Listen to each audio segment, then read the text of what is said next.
Doing it now.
Welcome to the MegaMets Podcast, episode 167. Tonight, we are doing a double dip of WWE SummerSlam 2026, nights 1 and 2 predictions from the U.S. Bank Center in Minneapolis. 12 matches, 6 matches between each card for a total of 12. Let's run them down. I will start with night 1. Better do it based on order match relevance, not the way it's stacked on the sheet. That could explain a lot. Anyway, what's up first? I'm going to guess Bella Twins and Paige against the Fatal Influence. So we'll start with that match. That's fair. All right. Let's begin with that. I'm going to say Fatal Influence. They've been trying to build up a heel turn for the Bellas, and it wouldn't too shock me if they do that. And Paige It did not go so well, to say the least, right? Yeah, I'm giving it to Fatal Influence. I will also give it a Fatal Influence. Who's next? Probably the other 6-man match on this card. Oh, yeah. LA Knight, Solo Sikoa, and Royce Keys versus the Bloodline. Of Jacob Fatu and the Usos. Yep. This just begs a question. What side of the line is the Bloodline supposed to be? Babyface or heel? Because on the one hand, because they're sending nothing but mixed signals lately for me. A lot of not so pleasant mixed signals. It's like they don't know what to do. That's for sure. Well, between them, I'm going to say Bloodline rules in this one. That's fine.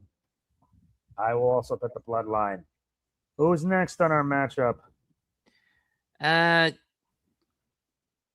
Gunther versus Nick Aldis. First match for Nick since October of 2023 on the indie circuit.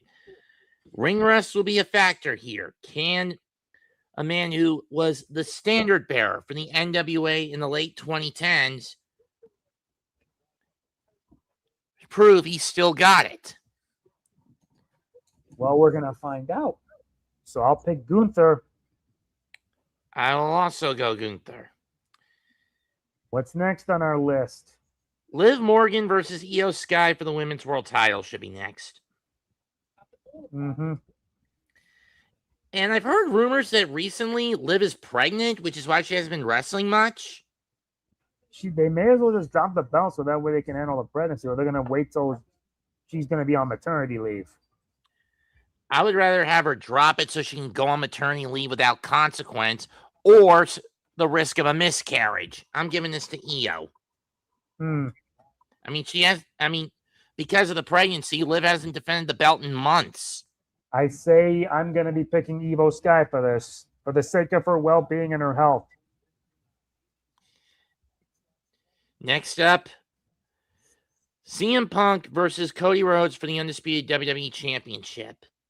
There has to be a heel turn with this. I don't care if it's going to be Punk or if it's Cody who turns heel. Either way, we need one, and we need one between these two now. This is going to be a very difficult decision. I mean, on the one hand, Punk would be primed for a heel turn because he can be quite the jerk and turn everyone against him almost lickety split. I mean, look at what happened with his AEW run. Within a year, they turned him full-blown heel. Yeah. Or 2 years, they turned him heel. Because he called out the top on how stupid Tony Khan and the Young Bucks were. On the other hand, Cody is basically the WWE version of Homelander from The Boys. Just waiting for that one moment where he finally cracks. Not a matter of if they crack, it's when. And we all know how badly Homie cracked during the comics and the TV series. Granted, I don't see, though to be fair, I don't see Punk jamming a crowbar into Cody's skull before the night's over.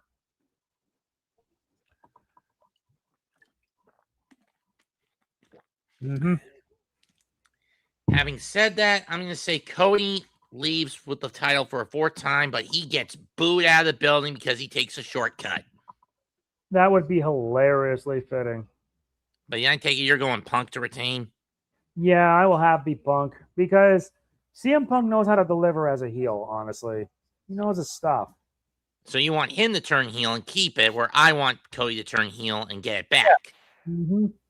Fair enough. At least night 2, we can go from bottom to top. From 1 to 6, from 6 to 1, right? Yes. All right, then we'll start off for the singles match for the U.S. title. Trick Williams, the champ, versus Baron Corbin. Trick's held the belt long enough. I think it's time. And since Baron just recently came back, they want to shoot him back to the upper echelons of the mid card. Put the U.S. title back on him. I see. That would actually be interesting. This is going to be a tough prediction. Who you're picking on this one? I'd probably have Trick retain. I have Baron getting it. Well, that might prove interesting. Next up. Singles match to determine the number one contender for the Undisputed title. Sami Zayn versus Finn Balor. This is all just going to boil down to who wins night 1. If it's Cody who wins, then it's Finn who's going to get the title shot. If it's Punk, then Sami. Yep. And we'll base our bets based on our picks we did for the Undisputed WWE title match. I'm assuming you have Sami, and I've got Finn winning this. Yep, pretty much.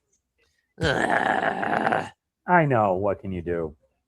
No, for our next match is what I'm groaning about. Who thought this was a good idea? A human monies on a pole match? What does this look like? Why does this remind me of the San Francisco 49ers match in WCW 2000? I just had to say. I'm serious. Who thought that was a good idea? Dirty Dominik Mysterio. The plot, from what I remember going in this match, is that Danhausen got bribed by the Judgment Day for 100,000 human monies or dollars. But Danhausen spent the money on a bunch of random shit for his laboratory and cloning experiments. This feud was supposed to blow over at Saturday Night Main Event in the Garden between Danhausen and Minihausen in a no DQ match against Dirty Dom after Dom had stolen Danhausen's gifted New York Knicks jersey. Mm-hmm. And then how does Danhausen beat them? Throwing the jersey and a stuffed cat into the machine, bringing out Cathausen. This is so stupid. As in the cat, Karl Anthony Towns. This is just so dumb. What do you expect with Danhausen? He's a gimmick. A dumb gimmick. I would rather have Dominik win this so he can just get the 100K and spend it on something more productive. Because that match is a waste of energy. I still say, Dirty Dom, you are cursed. Danhausen's somehow sneaking out of there with all the human monies. That is just so dumb. I mean, possession's 9/10 of the law, Hausen. You're not wrong about that. Okay. We will find out who the 5th member of this match is, but I still find it stupid. Due to the fact that Rhea Ripley is injured, instead of vacating the championship proper and having all 5 women go into a ladder match to determine a new champion, they're doing the stupid interim bullshit. F you, Adam Pearce. Anyway, it's Tiffany Stratton, Jade Cargill, Chesley Green, Charlotte Flair, and the winner of Julia versus Last Legend later tonight on SmackDown, who goes to Maine, will battle it out in a ladder match to become the interim champion. When Rhea Ripley is healthy, The winner of this will fight her to become the undisputed WWE Women's Champion. Uh-huh. And I hate this so much. It would have been easier to just let Rhea for Rhea to vacate the title and then have 5 women fight it out, win the title, and then have Rhea come back and beat one of their asses at a later date to get the belt back. Yeah. And much simpler. But no. Adam Pearce, the official dickless, brain-dead nut that he is, had to do this. If I had to pick, it's going to be between either Charlotte or Jade. I am going to say Charlotte. Uh-huh. Who are you picking? I'm going to pick... I'll just throw a bone and just pick Chelsea Green. My chances may be low, but it won't matter. Fair enough. Now for the semi-main, for the IC title. Penta, the champion, against Chad Gable. Everyone who knows last year, I fumed over the El Grande Americano gimmick with Gable. But when Ludwig Kaiser took it over, it kind of grew on me. Still didn't like the whole metal plate in the mask bit. Hold on 1 second. PSB, folks.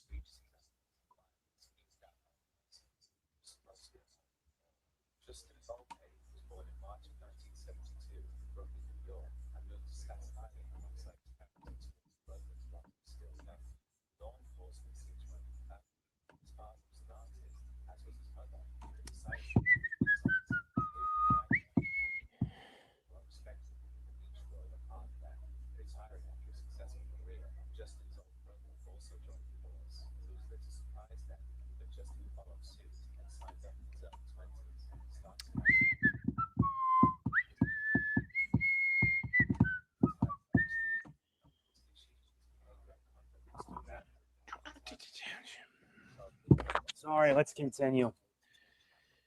For the past year, Gable had been portraying what? Then Gable goes down with an injury after Money in the Bank. He comes back at the 2026 Royal Rumble while Ludwig has been portraying El Grande Americano. He returns as El Grande Americano Original, or the original El Grande Americano, which leads to a feud in AAA with a Máscara de Disputa match between the two. Lost by Gable, so he had to come clean. But he admits in the past year he's come to understand and respect lucha culture. Now, to prove his point, he's going after the white whale he hasn't been able to catch yet, the Intercontinental title. And to do it, he's got to beat Penta. And in front of his hometown crowd, in front of his wife and kids, they got to pull the trigger here. May as well do it. I'm giving it to Gable. I'm giving it to Gable. Now for the main event. For the World Heavyweight Championship, Roman Reigns defeat the Tribal Chief against Seth frickin' Rollins. This boils down to one crucial fact that slipped everyone's mind but my own during Roman's reign of terror. Which is? Roman may claim he had a perfect record during his Universal Championship reign, but he does have one blemish, similar to Manfred von Karma prior to the events of Ace Attorney, who had never lost a case in 40 years. However, he still had a penalty placed on that record, compliments of one Gregory Edgeworth, which led to the DL6 incident. In Roman's case, his penalty came at the 2022 Royal Rumble when Seth beat him, albeit by disqualification, for the championship. That was when Seth really got in the Roman's head. Came out in the Shield gear. Roman basically pummeled him. And even when Seth got to the ropes in the guillotine choke, Roman would not let go of the hold, which led to him getting disqualified. That is the one blemish on that record. The pebble that has been stuck in Roman's shoe for the better part of almost 5 years. Yeah. They never bothered to remove take out of his boot. And it irritates. Yes.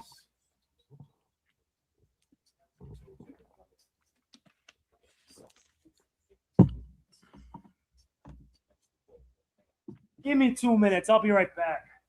All right. Well, that's happening. Maybe I'll just put back on the Super Mario Galaxy movie. And then this Peacock put it on for free streaming. Well, for anyone who's got the app anyway.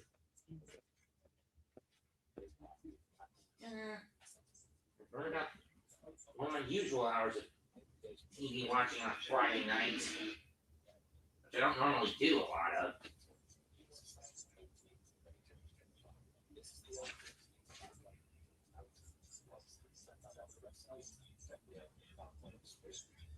Okay, now where was I?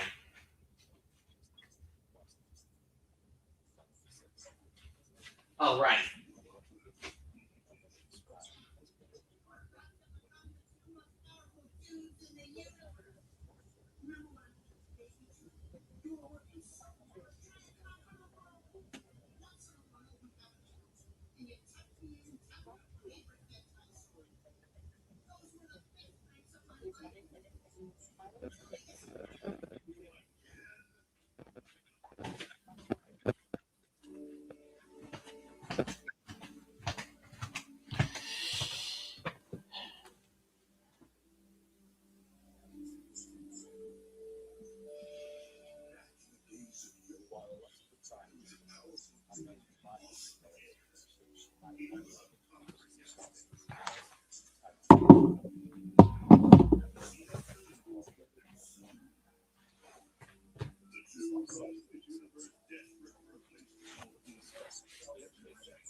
Well,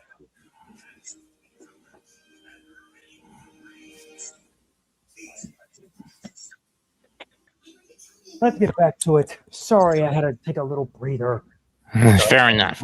Anyway, let's just continue with the main event because, I mean, this is a battle between two people that have not only worked together, but have also fought each other many times. So the big question is, does Roman finally right that wrong, or does Seth get in under his skin yet again? Hasn't he gotten under his skin for like a long while? True, but I mean, get under his skin in the worst way possible. Pin the tribal chief. The toughest decision thus far. It's going to be really tough, I'll be honest. I can't decide if Roman should either win or let Seth win. This is a tough decision, I'm going to be honest with you. I got this.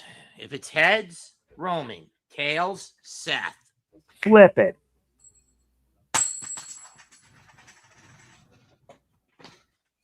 Oh, this might prove to be amusing. Roman retains, am I right? Actually, no. The coin said tails. Which means Seth gets it back. All right, I'm back. Where were we? Sorry. Like I said, these things happen. But you flipped it, and what did you get? Tails. That means Seth's going to win the title. Mm-hmm. I mean, I don't expect plot twists, but I'm just going to go with the coin. I choose Seth Rollins. I'll go that route too. And that's it for tonight's episode of the MegaMets. We'll be back next week when we have to literally go a week from Monday or Tuesday when we're going down the rabbit hole for DDT Wrestle Peter Pan. What the hell is DDT Wrestle Peter Pan? What the hell? It's their big summer event. Wrestle Peter Pan 2025, a 2-night event that is located 26. Oh, that's from last year. I forgot it. It's from last year. I'm talking about this year. This is going to be amusing. Oh my God. Who comes up with these names? Blame Sancho Takagi for coming up with this shit. Yeah, I figured you'd say that. Comment, like, and subscribe to our channels and the Sports Jedi Media Network. We are the MegaMets Podcast. Goodbye and good night. Bang. Bang.